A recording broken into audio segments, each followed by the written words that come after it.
This is EJ LeBlanc, and working at home in the middle of the rain while there is a pandemic and whatnot going on, and there's lots of crazy stuff happening all over the world, and lots of crazy stuff happening all over the news, and 24/7 we're getting fed all sorts of craziness. We can't get away from it, whether we go to Twitter or Facebook or whatever the social media is. It's this, you know, all sorts of chaos just right there in front of us. And so, that made me think of, I was looking out the window, looking at the rain and just, finding my zen, I guess. And it reminded me of this book called Widen the Window. And it's training your brain and body to thrive during stress and recover from trauma. And so I've been talking about a bunch of, you know, how different people go through different things, and how, hurt and pain that's inflicted upon you and all that other stuff. And the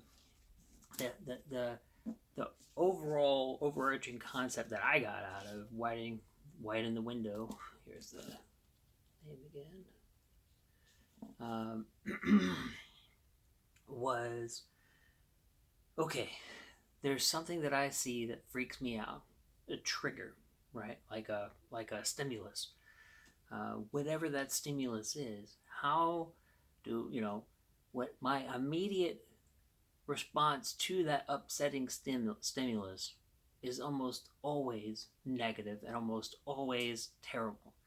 Uh, my the my initial what I first the first thought that comes to my head, the first thing I feel like saying, the first thing I feel like doing is almost always, without a shadow of a doubt, the worst thing I could possibly do.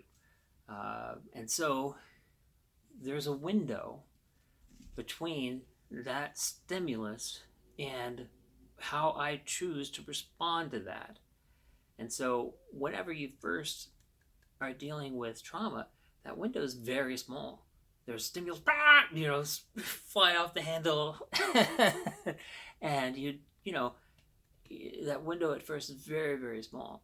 And then through training, therapy, being vulnerable and sharing your story with people, that window over time, little bit by little bit by little bit, starts to widen.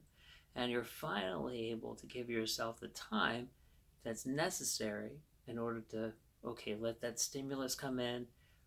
Oh, that's not good.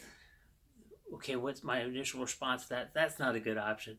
Let me just breathe and let me channel the emotions through me, let it pass through, like we were talking about yesterday. And that channeling, that space, gives me the window to be able to choose from a whole tapestry of tools that were hidden. I couldn't even see them before because I was hidden behind a red veil of anger, and fear, and all sorts of crazy. So, what do you know? Which tool do I choose? Well, I have a choice now because I gave myself the time, whatever that time is. It could be a breath, it could be a few seconds, it could be a minute, it could be a couple of days, right? And one of the things that I've even learned about, in my own experience at least, that time is necessary. And I say a couple of days, depending upon the trauma that you've been through, it could be months. It might be a while, right? And you just got to keep on one step at a time, right? Maybe the best thing you could do that day is get out of bed and take a shower, if that, right? I mean, it gets bad, and people that have been through that kind of thing know what I'm talking about. But on the other side, just keep doing the next right thing as best as you can, as best as you're able. Widen that window little bit by little bit, and help yourself be gentle with yourself during that whole time. You're gonna mess up, like while you're learning to heal. You're gonna make mistakes. You're gonna hurt people that you didn't want to hurt.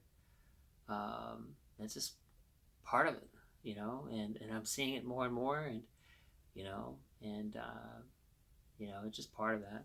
So one of the things that helped me to realize that is this book and therapy, and helping me to realize that, you know, uh, we all have the ability to control how we respond to an upsetting stimulus. So whatever that is, whatever that trigger is that sets you off, you have the ability to, over time, little by little, be gentle with yourself as you're doing it, to expand that window and widen that window to be able to choose the correct and appropriate response to that situation. And I pray that for you, that you eventually learn a set of godly tools, a set of loving tools, a set of peaceful tools that are kind to you and everyone around you, that help you fight through the pain and not inflict that pain on other people, but instead to love and to forgive, to be patient, to be kind, to be gentle. Right? So, at any rate, that's my thought for the day. Widen the window, bit by bit. Be gentle with yourself. And have a good day. You are loved. Let's do the push-ups. Bonus points if you know what get the reference on my back. I don't know if you'll be able to see it or not. Let's see. 1, 2,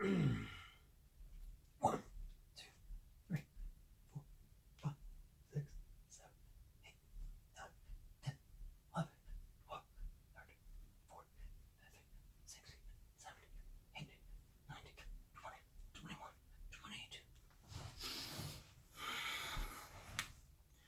Thank you. You are loved. Have a good day. I don't know if you're able to see my back or not, but I'll show it over here. Let's see.